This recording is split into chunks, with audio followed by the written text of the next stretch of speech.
To use a very cliche line by now, if you've been around the internet in the past decade, and especially if you've been around anything even remotely related to politics or popular culture, you've heard talk of gender, or gender identity, or sex and gender, or transgenderism, or transphobia, or a plethora of both related and unrelated topics that people nevertheless try to make related. It's a confusing avenue of debate, and both sides of the debate are extremely loud and enjoy shoehorning at least one of these things into everything they can. Most people simply don't know what all the fuss is about, and that's for good reason. To the everyday person, you don't need to know how many genders there are, or if you can change them, or the difference between gender expression, identity, and role to live your life. But we all still hear about it, right? You will constantly hear online conservatives raving about the woke mob and gender ideology and telling everyone who will listen that sex and gender are exactly the same, no nuance allowed, and getting mad at the mere notion that transgender people exist. On the other hand, you will also hear the online liberals telling you with foam that there's endless genders or any arbitrarily large amount, that every woman who wears jeans is now a man, and if you question any of it, you're a bad person. So if you're going to hear about it anyway, it's good to at least be informed. Now, you don't have to listen to just anyone online. You don't even have to listen to me. But if you'd stick around, I'll do my best to go over a lot of these questions in the most accurate and hopefully simple ways possible. I promise this isn't just a both sides bad, neutral good type of video. This is a genuine attempt at distilling the complexity of linguistics and identity and biology into bite-sized chunks. By the end of it, I'm sure that everyone, no matter what you already believe, can find something to agree on. Hopefully. I guess we'll see. Hello, and welcome back to H-Way Politics, and welcome to part 4 of a little mini-series I'm doing about gender and some related topics. In part 1, I went over someone trying to say that gender and sex were the exact same thing, and they're not, but I'll get more into that later. In part 2, someone else was trying to say that the entire idea of gender was upheld by pedophiles. Yeah, that was a whole thing. And then in part 3, I kind of went on a bit of a tangent about how pedophiles are actually using science for their own benefit, but it's not about gender. And then now in part 4, this is actually the most mundane part, but also the most comprehensive. These are my own thoughts on this topic as a whole, and related conversations. It's basically a series of questions that I myself have and seek answers for, building upon one another as necessary. If you deem my answers insufficient or deeply lacking in understanding or information, let me know and I will see what I can do. Before we get into the first question, however, I would like to ask that you like the video and subscribe to the channel. I get a hit of dopamine every time those numbers go up, and that really does help, believe it or not. First, I'll ask, what is gender? Now, I answered this fairly thoroughly in part 1 and maintained this definition. So, editor, just copy and paste that. It's me, I'm the editor. Then we have to ask, what is gender? Well, mainly, gender is the thing I had with your dad last night. But secondarily, the answer is extremely complicated. Let's run through this process again. From the Cambridge Dictionary, gender is a group of people in a society who share particular qualities or ways of behaving which that society associates with being male, female, or another identity.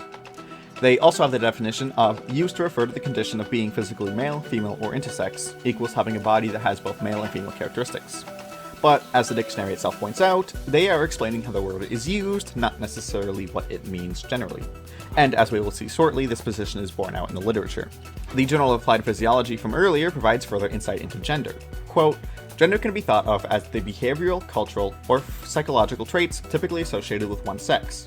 Gender, noun, is derived from the Latin word genus, referring to kind or race. Gender, noun, is defined as a kind, sort, or class referring to the common sort of people. And, in the study of human subjects, the term gender should be used to refer to a person's self-representation as male or female, or how that person is responded to by social institutions on the basis of the individual's gender presentation. Gender, then, refers specifically to personal, cultural, and societal beliefs, expectations, and reactions to sex or perceived sex. I am fond of this analogy. Gender is to sex what engineering is to science. Engineering, it can be simply understood, is science applied to our world. Gender, it can be simply understood, is sex applied to our society. There are social categories of gender which embody roles, traditions, expectations, and values, and a given individual can belong to one group or another. For an example, the physical prevalence of testosterone in men compared to women is a biological facet and belongs to the category of sex. However, our perception of men as domineering and physically powerful, as opposed to the meek and physically weak women, is gender. It is a biological facet looked at through the lens or applied to society. Gender is, necessarily, a social construct. But it is real. Those beliefs exist. Those expectations exist. Those values exist. The classification of gender is an extant classification. Gender is not biological, it is social, this is true. But it nevertheless refers to categorization, which does exist. To deny that gender is real is to deny that people and groups of people have ever, or indeed could ever, have beliefs regarding biological sex. Anantu is very simply wrong here. They themselves have their own perspective on the sexes, and therefore necessarily engage with gender, even if they deny its existence. So yeah, I know that's the third video that's appeared in, but that is kind of just the most comprehensive answer I can give. So, we can now look at what is sex. This is another thing I covered in a thorough manner in part 1, which I still stand by. So, editor. In an article published in the Journal of Applied Physiology, they attempt to distill the history of the term sex, and gender, we'll get to that in a moment, to a definition that scientists can use going forward. As there was no real set consensus, like for most things, and as biological sciences have advanced, we have found the defining lines to be much blurrier than we imagined. They say, the noun sex includes the structural, functional, and behavioral characteristics of living things determined by sex chromosomes. Sex, noun, is derived from the Latin word sexus, meaning either the two divisions of organic nature distinguished as male or female, respectively. According to the Oxford Dictionary, sex, noun, has a definition as the sum of those differences in the structure and function of those reproductive organs on the ground of which beings are distinguished as male and female, and of the other physiological differences consequent on these. The class of phenomena with which these differences are concerned. Suck it, Oxford, I found your definition anyway. The article goes on to look at another initiative made around analyzing what sex means in the scientific literature. Quote, in the study of human subjects, the term sex should be used as a classification according to the reproductive organs and functions that derive from the chromosomal complement. Seems fairly definitive. How many sexes are there? Now we can tread some new ground. The answer is quite simple, actually. Sex is a biological phenomenon based around, like I just quoted, the reproductive organs and functions that derive from the chromosomal complement. There are two types. Yes, there are mixes of chromosomes and reproductive organs and other sexual characteristics, otherwise called intersex, which we will get to momentarily. However, there are two, and only two, human gametes. To quote, gametes are haploid reproductive cells in sexually reproducing organisms that fuse with one another during fertilization. There are two human gametes necessary for reproduction, ergo, there are two human sexes, male and female. What is intersex? To quote, and of course the source for this and all other sources will be available in the description below for you to check out, intersex is an umbrella term for people who are born with one or more traits in their chromosomes, genitals, hormones, or internal reproductive organs that don't fit the typical male or female patterns. Some of their traits might not match the sex they were assigned at birth, or may combine traditionally understood male and female traits. Well, that was easy. It is, in short, an aberration of sexual characteristics, physical or genetic. And such traits come in all forms and all degrees of extent or severity. It can be as simple as having boobs as a man, which, I don't know, I got a decent pair. Or it can be as complicated as chimerism, which itself can be as intense as having half of the cells in your body be chromosomally male and half of them being chromosomally female, which is absolutely insane to think about. And there's a case for this. Again, to quote, her body was built of cells from two individuals, probably from twin embryos that had merged in her own mother's womb. And there was more. One set of cells carried two X chromosomes, the complement that typically makes a person female. The other had an X and a Y. Halfway through her 5th decade and pregnant with her 3rd child, the woman learned for the first time that a large part of her body was chromosomally male. Sex, ergo, is a spectrum. It is a bimodal spectrum, wherein the vast majority of people fall into one of two main groups, but there is an existing gradient between the two large pillars that can't be neatly defined into one or the other. That is intersex. Importantly, intersex is not a third sex. There is no third gamete produced nor necessary for reproduction, even if it were. Intersex individuals don't constitute a unique sex in and of themselves, but they do constitute a unique biological reality in relation to sex and, for a lot of people, identity. Let's talk about that. What is gender identity? Gender identity is almost nearly self-explanatory. It can refer to one or sometimes both of two possible things. It can refer to your personal sense of identity in relation to your sex, harkening back to the old usage of the word gender, or it can refer to your personal sense of identity in relation to your gender. Whatever the case, gender identity is a term used in reference to one's individual sense of self in relation to male, female, or otherwise. As the Encyclopedia Britannica notes, gender identity, an individual self-conception as a man or woman, or as a boy or girl, or as some combination of man, boy, and woman, girl, or as someone fluctuating between man, boy, and woman, girl, or as someone outside those categories altogether. That is a very bad sentence to read. It is distinguished from actual biological sex, i.e. male or female. For most persons, gender identity and biological sex correspond in a conventional way. Among transgender persons, for example, biological sex characteristics are distinct and unambiguous, but the affected person identifies with the gender conventionally associated with the opposite sex.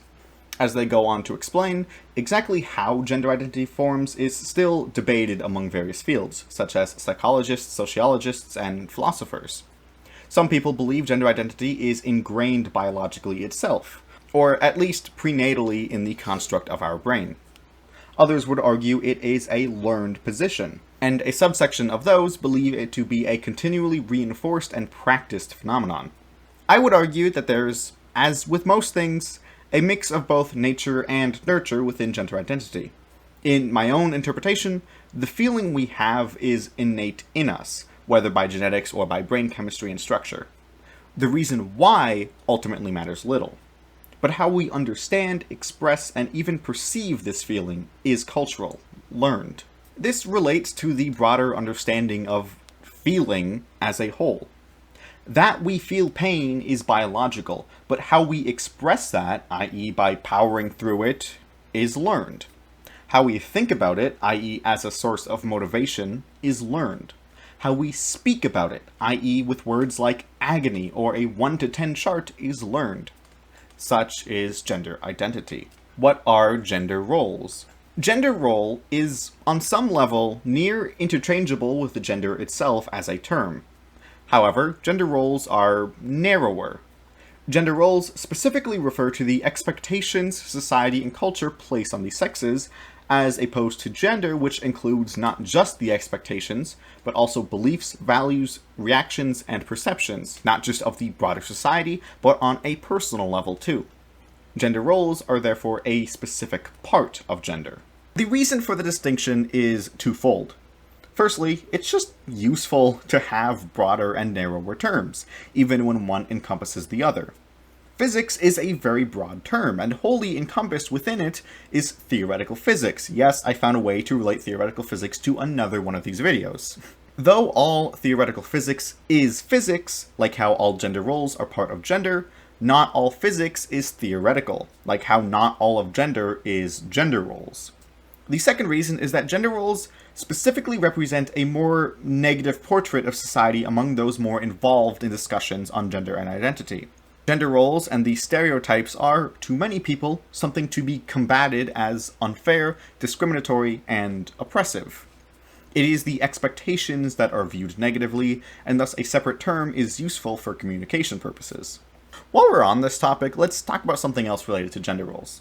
A common argument, or at minimum a commonly cited argument by those in opposition to it, is that gender roles are purely cultural with no bearing on biology. To my knowledge, this is not a popular position, though many, when detracting from gender roles, will reference them as cultural facets. The implication is not so that they are only cultural, but that many of the roles are cultural and the rest are partially influenced by culture. For example, men being associated with blue and women with pink is cultural and not biological. I kind of have a bit of both going on right now. Nevertheless, there are times when the position is advocated for. The notion that all gender roles are purely societal with no allegiance to biology is simply wrong. Obviously, the extent is still debated. What role and how far does it tend, nature versus nurture? But there certainly are biological differences between men and women as a sex. And these necessarily shape, to varying degrees, the views with which we attribute them. To say that everything is innate or that everything is artificially constructed is to be too far in the extreme on either side. For once, let's all sit on that fence together. It'll just be a while until we can definitively say which spokes feel the best. What is gender expression? Gender expression is the outward appearance of gender. That is, how the individual presents their gender according to their identity about it, and it also deals with how others perceive an individual's gender. Hairstyling is a great example of gender expression. Someone may style their hair with respect to what they view their gender as. That is, someone who views themselves as feminine will likely adopt what they view as a feminine haircut, such as having long flowing hair, and vice versa. Clothing is perhaps the most obvious method of gender expression. Some clothes are feminine and some are masculine as seen by broader society, though to a much lesser extent recently, and we often tailor our clothing choices based on those views. It is rare to see someone who sees themselves to be a guy to wear a dress because the cultural zeitgeist tells us that dresses are for women. Can you change your sex?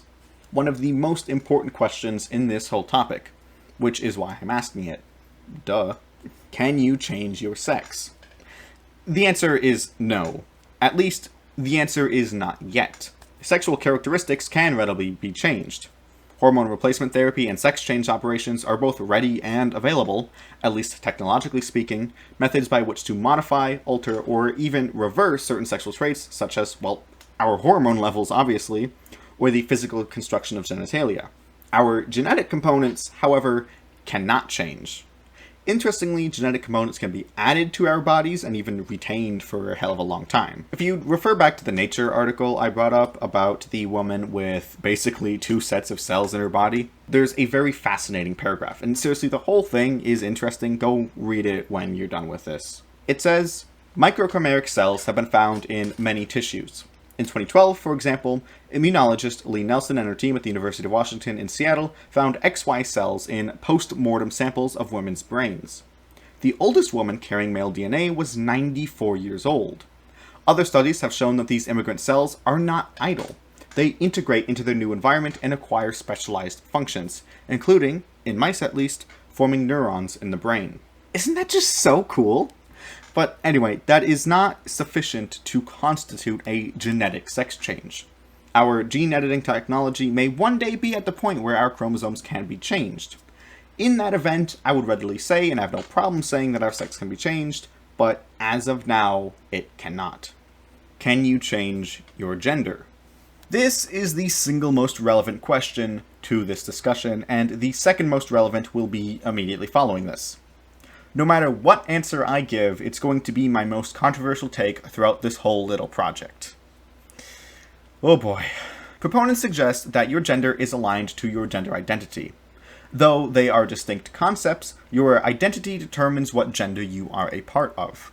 Because your gender identity can change, so too can your gender. Opponents, meanwhile, suggest that your gender is aligned to your sex. Though they are distinct concepts, your sex determines what gender you are a part of. Because your sex cannot change, neither can your gender. This is a simplification of the multifarious perspectives within this debate, but most of the time you'll find that it comes down to these two. Here's the problem. Even with a much more succinct and scientifically accurate definition of gender, there's 2 main ways to conceptualize it. You can conceptualize it as the category itself or the person within the category. Let's say you have 2 boxes, one red and one green, containing some item, doesn't really matter what. Is the gender the green of the box, or the fact that the item is in the box that is green? I think both are true. It's already multifarious. What's one more aspect within it? Let's elaborate some. Gender refers both to the beliefs about the sexes in and of themselves, and also how they apply individually. This is in much the same way as to how sex refers both to the broader category of male or female, but an individual can also have a sex. In the latter sense, they belong to the overall group, yes, but consider this. If there really were one man left on Earth, well, maybe she'd actually like me. But beyond that, he would still be a man. There is no longer a broader category to refer to. He's it. That's all there is. But nothing about the conceptual framework of being a man has changed. Our terminology in this way demonstrates that.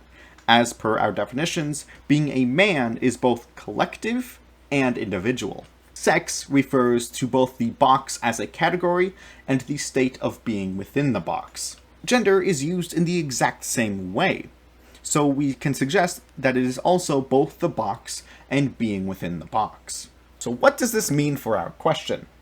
In an individual sense, our gender can change. The state of being within the green or the red box has its roots in the belief others and ourselves place on us. If we have sufficient presentation and personal belief and perspectives, it is not unfair to suggest that we can move to the other box. However, the box itself can more accurately be said to be tied to the fact that those beliefs and expectations are projected onto the sexes. Again, we can understand gender as sex applied to society. The box remains green no matter who moves in and out of it. So, what? People can be both in the red box and also be related to the green box? Well, that's sort of where the limits of the metaphor present themselves. Unfortunately, the box is not apt to talk about identity, the perspective of others, and how they interact in great depth. Let's clean this up some. Gender is both a personal phenomenon and a phenomenon related to society at large. Insofar as it is personal, one's gender is tied to their gender identity. Insofar as it is related to society, their gender is related to their sex. This creates a dichotomy between the category we place ourselves in and the category others place in us. Which, yeah, I think that tracks. And honestly, I may be overthinking this too much or thinking about this from an inept perspective. Certainly, I've no degree in gender studies. If someone wishes to comment on this thought process and refine or dispute it, I would be more than happy to listen.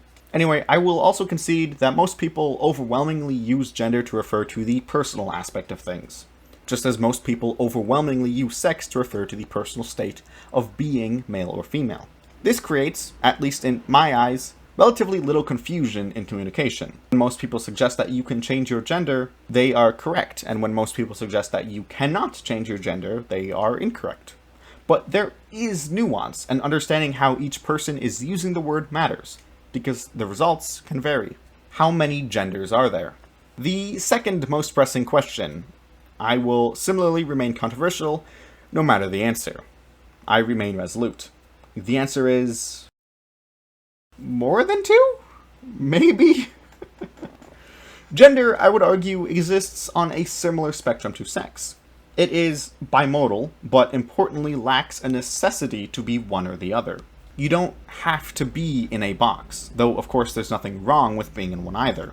Most people are either the male or female gender, but in the middle there is a continually mixed spectrum of genders with a blend of features of male and female. Because it is not necessarily related to gamete function and instead our sense of self, there is no limit to how many genders there can technically be between these two hills. Language conventions, the ease of communication, and distinctiveness to be separable by the human mind all necessarily limit how many we can admit to conscious knowledge. We can intellectually recognize a continual gray area with technically infinite variations, but we may only ever consciously recognize, or even unconsciously recognize, a select few that serve similar conglomerate functions as the two bimodal options to begin with. It's similar to how there's an infinite amount of numbers between 1 and 0, indeed a larger infinite number than there are integers at all, yet we commonly recognize just 8 of them, excepting 1 and 0 itself, with room to discuss the specifics, but very rarely a reason to ever refer to them outside of extremely niche circumstances. Outside of right here and right now, you will probably never hear the string of numbers 0.29892457774878872, even if we necessarily acknowledge its existence on a cognitive level prior to hearing or reading it ourselves. There's not really any reason, practical or emotional, to distinguish north, north, north, north, north, north, north, northwest from north. An important aspect of a bimodal spectrum, similar to that of sex, is that it doesn't admit to the existence of genders such as those referenced by neopronouns, or genders like fey self, bunny self, and I kid you not, I have seen child self, and just, ugh, God. Anyway, I would posit that such things don't exist in any real capacity. The concepts are certainly present within certain psyches, but it is more akin to how we can have a mental conception of a unicorn without unicorns being a real thing. The unicorn self gender is not real either. Your gender may fall anywhere from male to female, or as an absence of either, but not anything outside of that spectrum. You know, speaking as myself and not any of the ists I may be acting as here, I think I like my rationalization a lot. Like, personally, it's not a rationalization I've heard before, but moreover, though I didn't set out with this in mind at all, in fact I usually set out with the express opposite goal, it mediates a nice balance between the ultra-conservative and ultra-progressive sides of the debate. And I think that's neat. Closing thoughts.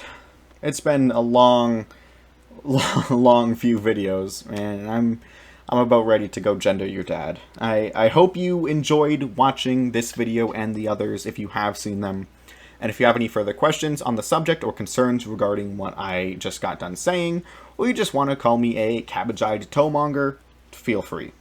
I will be revisiting this topic sometime in the not-so-near future with a more complex dive into the topic, and to some extent more specifically regarding trans individuals, and I know that that's also going to be very, very controversial. That'll be a lot of fun. Yeah, until then, if you have enjoyed this video, I would again ask that you like the video and subscribe to the channel, and I will be back next week, hopefully talking about something not gender related, because it's been too long doing this. Yeah, this has been A Twait Politics. Never stop learning. I'm out, and in your dad. What? That's the wrong button. What? What?